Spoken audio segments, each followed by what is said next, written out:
Okay, Ali's running on 4, so that's an improvement. It wasn't working at all.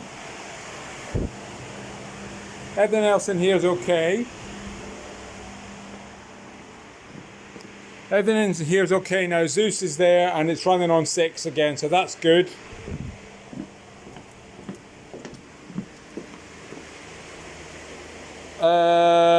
Right, I've got 2 GPUs I'm taking home because the fans are broken or something's not right. They're not right. Cub needs new fans. I'll get them ordered. I've got some new fans, but they're not quite what we need. This is Kim Wilde, 4 GPU rig running well, so it's all good. This is the new test rig.